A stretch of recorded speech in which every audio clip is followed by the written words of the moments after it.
I'm debating still about whether to go through a proof on the law of cosines. I think I will. It's very clever, and it's good for you to see clever things in mathematics. But I want to jump right now to actually solving a triangle using the law of cosines. The law of cosines, you may remember from before, is if I have an angle here, the sides, little side c squared is equal to a squared plus b squared minus 2ab times the cosine of cap c.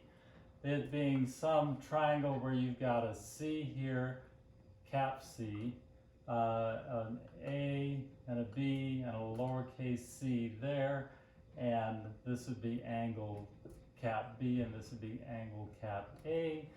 And the thing that we're trying to find out with the law of cosines is this long side c. Basically, we need to have an angle, and we need to know what the sides are on either side of that angle in order to perform the law of cosines. Well, we have that here in this example. I have an angle of 115 degrees.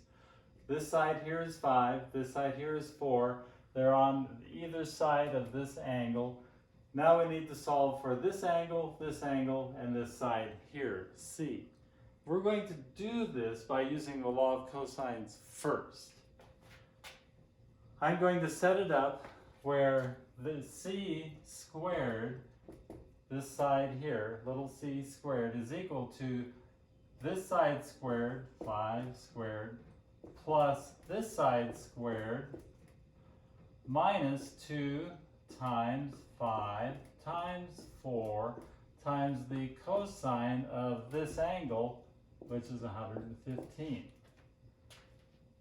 And the cosine of 115, let's just write, this is going to be 25. 4 squared is 16. Minus 2 times 5 times 4 is 40. I think I made a mistake in my original calculations. Times the cosine of 115, which is 0.4 minus 0.423. Now remember, in the unit circle, 115 is over here. You would expect to get an x value negative because we're on the left side of the y-axis. So it's perfectly understandable and right, and you want this to be a negative because it needs to overcome this negative here in the formula. So let's see. I'm going to have to do some mental math in a hurry. So that's going to be 41 minus a minus is going to be plus, and then 40 times 0.423 is going to be about 16.8.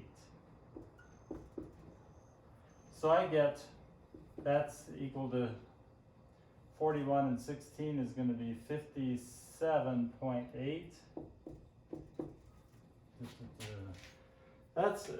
So that's c squared. C is going to be the square root of 57.8. And I may be wrong here, but I don't want to take time to go calculate it. 57 point, I can do it real quick.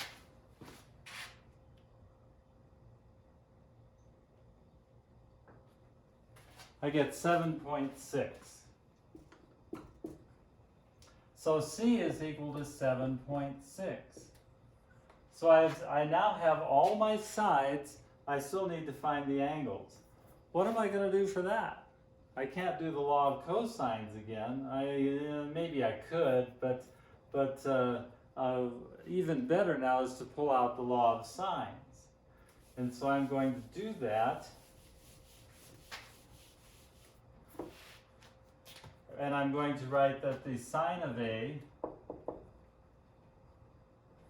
oh, I didn't mean to erase my triangle.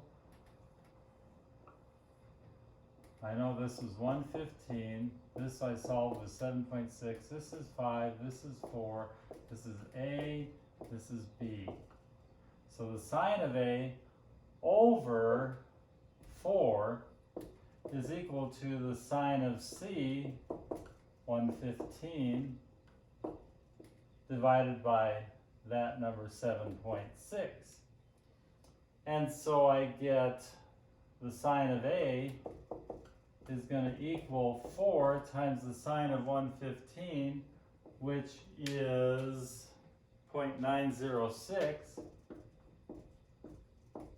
divided by 7.6, and I'm going to get a number, oh, I gotta do my calculator again.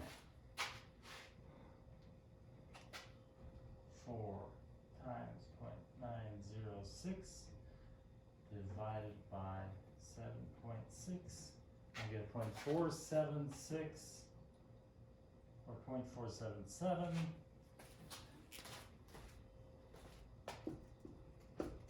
0.477. That's not A, that's the sine of A, which very happily is both a positive number and a number between 0 and 1. That's a good clue that I've got things on the right track. The inverse though, sine inverse of 0.477 is going to equal A, and that sine inverse is 28.5 degrees. So now I can put a 28.5 there. I now know all three sides and I know two of my angles.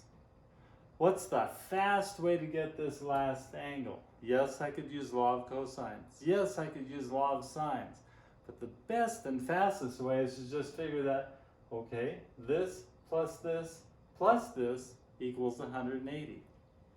So all I need to do is add 115 and 28.5 together, and I'm going to get 115, 28.5, add them together, I get 0.5, 13, 4, 143. Now I subtract that from 180,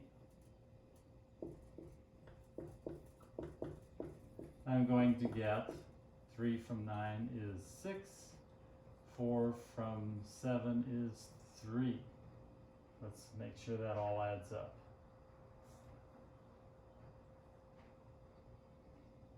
Yep. So this angle B is 36.5 degrees. Now I have all three angles. Now I have all three sides. The triangle is solved.